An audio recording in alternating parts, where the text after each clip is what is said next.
టీజీడీఎస్సీ 2024లో ఈ ప్రశ్న అడగడం జరిగింది. అభ్యసనం అనేది గుడ్డిగా ఉద్దీపన ప్రతిస్పందన లేదా ప్రతిస్పందన ఉద్దీపనల వల్ల మాత్రమే ఏర్పడదని, చాలా ఇంపార్టెంట్ ఇక్కడ, ఏర్పడదని తెలిపిన అభ్యసన సిద్ధాంతం. ఎప్పుడైనా తెలుగులో ప్రశ్న అర్థం కాకపోతే ఇంగ్లీష్లో చదవడానికి ప్రయత్నం చేయండి.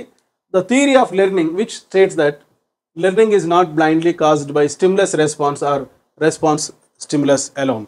మొదటిది యత్నదోష అభ్యసనం. ఈ సిద్ధాంతాన్ని ప్రతిపాదించినది థారండైక్. థారండైక్ చేసినటువంటి పజిల్ బాక్స్ ప్రయోగంలో పిల్లి ప్రయత్నముల సంఖ్య పెరిగే కొద్దీ తప్పుల సంఖ్య తగ్గించుకొని పజిల్ బాక్స్లో ఉన్న మీటను నొక్కింది. ఇక్కడ స్టూడెంట్ పిల్లి యొక్క అభ్యసనం ఒక యాంత్రిక అభ్యసనం, రోట్ లెర్నింగ్.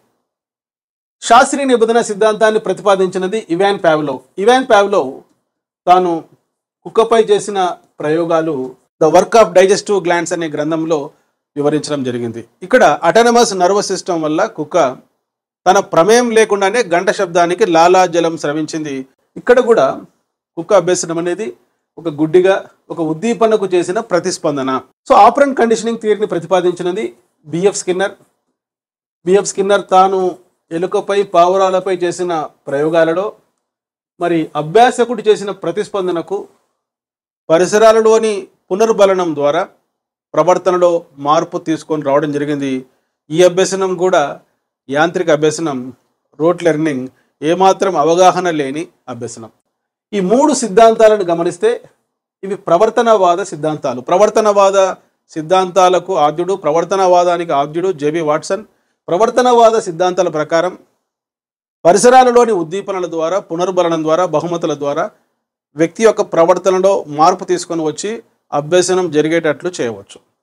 అయితే ఈ నాలుగో ఆప్షన్ గమనిస్తే అంతర్దృష్టి, ఇన్సైట్స్. అంతర్దృష్టి అంటే మరి పరస్పర సంబంధాలు చూడడం వల్ల మెదడులో కలిగేటువంటి అకస్మాత్తుగా వచ్చేటువంటి ఆలోచన. ఇక్కడ అంతర్దృష్టి అభ్యసనం గెస్టాల్ట్ వాదానికి సంబంధించినది. గెస్టాల్ట్ అనే జర్మన్ పదానికి అర్థం మొత్తము, భాగాల కన్నా మొత్తం ముఖ్యం, సమగ్రాకృతి, configuration.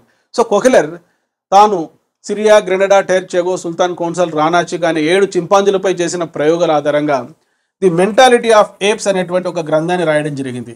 So the mentality of apes అనేటువంటి గ్రంథంలో అభ్యసనం అనేది యాంత్రికంగా జరగదు, గుడ్డిగా జరగదు, అది ప్రత్యక్షం, పర్సెప్షన్ ద్వారా అకస్మాత్తుగా జరుగుతుంది, నిదానంగా జరగదు అని కొహ్లెర్ సుల్తాన్ అనేటువంటి చింపాంజీపై చేసిన ప్రయోగాల ఆధారంగా వివరించారు. ఇక్కడ ప్రశ్న జాగ్రత్తగా గమనిస్తే అభ్యసనం అనేది గుడ్డిగా ఉద్దీపన ప్రతిస్పందన లేదా ప్రతిస్పందన ఉద్దీపనల వల్ల మాత్రమే ఏర్పడదు అని తెలిపే అభ్యసన సిద్ధాంతం అంతర్దృష్టి అభ్యసనం.